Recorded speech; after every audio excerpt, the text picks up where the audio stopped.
Welcome, hunters. New year, new podcast. I'm going to be calling this my new podcast, Chasing a Dream. It's still going to be under DAKY Whitetail, so you can kind of follow me on that. What I want to talk about today is yesterday, my experience at the archery shop, my local archery shop. I went there yesterday to drop off a bow that I have, the one I've been using about it's going on the fourth year. I need a new string put on it. My string loop started to look getting worn, and what happened to me I was shooting last weekend. When I looked at the one cam slid over because there's a bushing in there that came apart, and so they got to put a new, fix the bushing, and I asked them to clean it up, put a new string on it, and like I said, because my string's getting a little, you can see the little hairs coming off it. That means that's a pretty good indicator my strings are separating. So, for your archers out there, just keep an eye on that. Even though you wax it, you can notice the little hairs, and that's, like I said, but I've been reading online and stuff, that's an indicator your string is starting to come apart and time to change it. So, like I said, I went there to drop it off, and when I went in there, and I got a Hoyt Charger, I'm more than happy with the bow. I've killed a lot of deer. I've killed 11 deer with that bow uh, in the last 2 years. And, because I guess, yeah, 11, anywhere from 11 to 15 deer with that bow. I mean, really successful. I mean, but I'm not bragging. I should shoot and hit what I'm aiming for because I practice a lot. To me, that's what I do. I'm an archer, and I believe in practice makes perfect. So you guys out there, keep practicing, practice. It'll eliminate a lot of mistakes. Excuse me. Okay, with that, like I said, I went to the archery shop, Hoyt Charger, handed the gentleman my bow, tell him what I want to do. First thing they try to do is sell me a new one. And I don't blame them. I mean, that's what they're in business for. If they didn't sell bows, they'd be out of business. But you understand, I went in there with a Hoyt Charger, and he's trying to sell me that brand new Hoyt. And beautiful bow. First thing he does, like a car salesman, let you hold it. Of course, if you hold it, you're going to want it. It's like smelling the inside of a car. And I mean, beautiful bow. I mean, I was like, the balance on it is incredible. I mean, if you'd have handed me any top of the line, I don't care what it was. If it was the new, if it was the new uh, Matthews, I would probably said the same thing. I mean, they all got a little different feel to them, but when I picked the bow up, it was beautiful. Then I heard how much it cost. I mean, it's a $1,500 bow, bare bow. I was like, whoa. I did come in here with a Hoyt Charger to get my Hoyt Charger cleaned up, fixed up for me to use for the upcoming season. I'm going to be going to turkey hunting out in Kentucky. I'll talk more about that in another video, another podcast. But yeah, so I want this bow up and ready. And the only thing that got me when I went in there, and I probably like everybody else out there, when I walked in there, I thought one thing, I became another. As far as like what I became when I walked in there, he's trying to sell me a $1,500 bow, gave me the old line, you can walk out right now with it. And you're right. I mean, lay down $1,500 plus the rest, plus the sight, uh, new arrows for it and everything. I'm probably looking at the better part of $2,000 easily. So no, I'm not in the market for a $2,000 setup. And I understand where they're coming from, but the only thing that got me was he kind of didn't back off. I mean, it was still almost felt like what I had, you know, wasn't good enough. Like they look at you like, oh man, how could you use this when we got these? And that $1,500 bow, if I wasn't a good shot, is no better than the thing I bought in there. I mean, I understand. I mean, they've gotten smoother, they've gotten a little faster, but I'm shooting 281 feet a second, and it's plenty fast. For me, maybe you're shooting something that shoots in the 250 range, 240 range, and you could say the same thing. Yeah, I'm killing deer all day long with this thing. And eventually, yeah, when finances get better, and I guess that's where I'm going with this. It's really not the finances, because I almost was making excuses to the guy why I couldn't get it. Like, oh yeah, I haven't, worked this and this, and yes, I have. And that's where it's getting kind of the part of archery that I don't like. If you don't have, if you're not, I see it on Facebook. I see it even where I go shoot. I live here in North Houston, and I go to this park over here at Spring Creek, and it's pretty funny. I mean, there's bows hanging up on this little rack they got right there. And what I'd love to do, and people see what you have, and they automatically assume that's what you are. And what I'm talking about is, uh, there's all these bows hanging there. I mean, I go there. There's a top of the line elite. I don't even know what it is. There's, like you said, your halons. A lot of your halons. A lot of people that are getting into archery now, the first thing they do, they read about it, hear about it, go to the local archery shop, and it's almost like what you're supposed to have. You got to have this halon. Now that Hoyt came out with this new one, and a lot of people are pushing that, and that's what this logo. Before this, if I went to this archery shop, he would push a Matthews. For some reason, I don't know if they're making more money. I don't know. I mean, this is just all my opinion. But now all of a sudden it's a Hoyt. They're pushing these Hoyts, and are they that good? I mean, trust me, I'm not talking that I'd love to have one. But is it going to do anything my bow hasn't already done? No. I mean, I'm a pretty good shot with the one I got. I killed plenty of deer with the one I got, and I'm looking at it going, Jesus, what more does it got to do?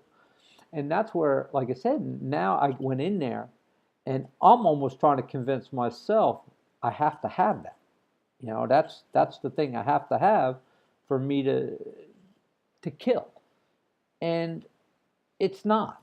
And I know when I walk out the door, now I revert right back to where I was. I'm like, damn, man, I need that bow like I need a hole in the head right now. I mean, different time, different situation, maybe I get it, but maybe not. I mean, why do I have to be, you know what I mean? I mean, I could get that bow if I wanted to. I mean, it'd be hard, but I can do it. But that's what I'm saying, as far as we got to go in there and make excuses to these people, and you feel uncomfortable. And I know people that will not. I mean, that's why they order them online. A lot of people, they'll just say, hell with it. I'll call, I'll get one. I know what I want. I'll get one. I'll get it. I know what size I need, with draw length, all the poundage. And that's why these, different companies are putting out these lines of bows that are ready to go. You just basically bring it home, sight the pins in, and this sucker will kill. And I think the archery shops are starting to slice their own throat, because they don't. I mean, sure, try to sell me that top of the line, but when you realize what I have and what I want, they don't even pull that middle of the line bow off the rack. If there's one there, I don't know. I mean, there was a bunch of bows up there, and I'm sure there is. So I'm not saying there's not, but he didn't pull one off. He didn't pull a $500 bow off that rack. $700 bow off that rack. The first thing he handed me was a $1,500 Hoyt, and like I said, beautiful bow. But I can't shoot him at the same time, so I'll never know. He said, "Oh, shoot the bow." No, I don't want to shoot the bow. I mean, that's all well and good. Yeah, shoot that bow. Jiminy Cricket, that'd be like me walking in there with a Honda Accord or a Honda Civic, and the first thing, when I tell him I want to buy a new car, and he pulls out a freaking Cadillac and says, "Oh, to take this for a ride." Of course I'm going to want it. I mean, they're not stupid, but it's almost like pressure. They pressure you, and you feel guilty. You feel like you're down on your luck. You walk out, and like you're looking at your equipment going like it's second rate. And I'm like, man, I ain't going there. No, it's not. I mean, I talked to other friends. And it's, oh, of course I got a Matthews Halon. Of course I got that new Hoyt. Now, what are you shooting? And like I said, going back to that range now, with all those bows lined up, hanging up on that rack, if you were to ask somebody to walk up and say, I just want to doing a little survey here, just want to see how you feel. Who do you think is the most? Who do you think is the better hunter around here? Who does the best hunting, most successful hunter? Just ask them a few questions and just say, before you answer that, just look at the equipment laying here, just hanging up. And like I said, there's a lot of Matthews Halons. I see them, prior to this, the Hoyt Defiance, their top of the line Hoyts, from 2016, new Matthews, new Elites, and just they're lined up there. And then there's a bow sitting there that's just the middle of the, not the worst, but just the middle of the road. It's not your $1,000, $1,500 bow. It's your $700 bow. And you'd be probably really shocked what you would hear. The guy said, well, probably this guy, this guy, and this guy are probably, some of your top hunters right here, probably most successful hunters, because look at what they got. But you'd probably be real shocked to find out the guy with that Hoyt or that middle of line, that Matthews, that's not the Halon, or the Bowtech, that's not the, I don't even know what the top of the line is probably your most successful hunter, or your better hunter, because he's tuned his equipment perfect. That middle of the line bow, he understands what it can do and what it can't do. And so he's pretty successful at it. And that's how I kind of consider myself. I mean, I see these guys shooting. You hit are good shots, and I mean, they're fair shots. I mean, could they kill? Yeah. Am I any better than they are? No, I'm not. Am I as good as they are? I feel I am. I'm sure you feel the same way too. When you're shooting, you're looking like, well, not for nothing. I could, I might not be driving arrow for arrow, but let me tell you something. I'm hitting, and I'll kill deer all day long, and you probably have. And that's what I'm saying. I mean, that equipment you have, it's not inferior by any means. I had a kid I was talking to last weekend that had he had the Matthews Mission line. And he was looking at mine going, oh yeah, I don't have one of them. I'm like, dude, let me tell you something. That bow right there will kill all day long. It'll do everything this bow is doing. It's just a matter of you refining yourself, you getting better, become more, with your shot placement and everything else. And you'll, that has nothing to do with that bow. It's the guy behind it.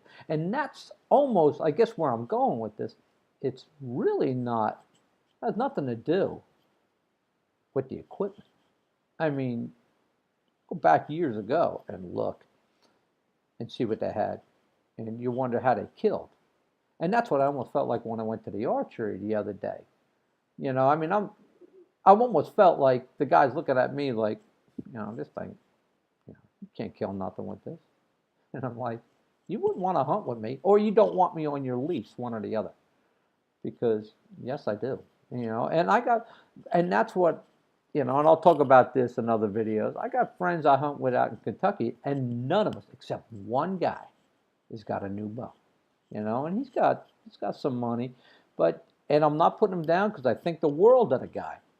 But he's that person that thinks when he pulls it out of the case, that's who he is.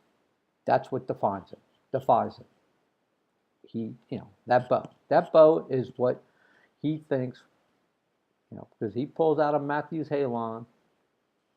That's what I'm a good archer. I'm a good hunter. And this thing right here almost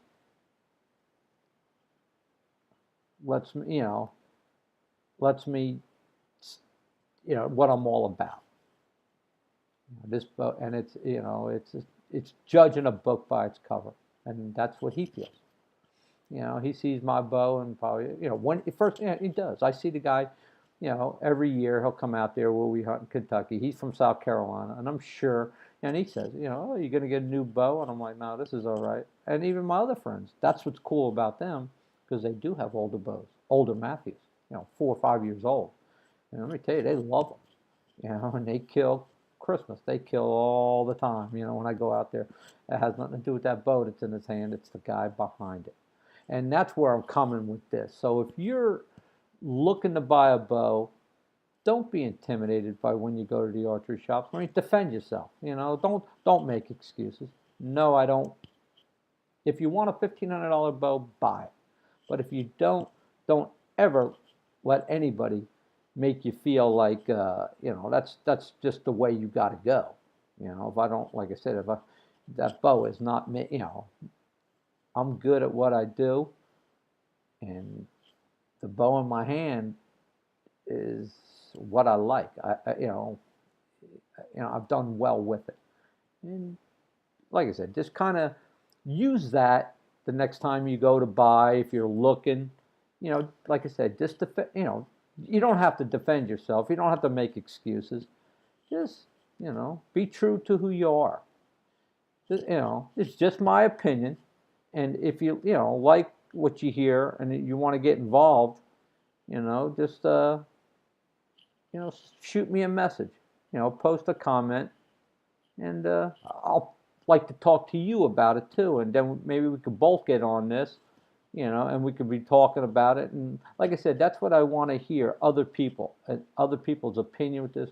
Maybe you had the same experience at your archery shop, and hopefully, at your local their archery shop, they're not as opinionated.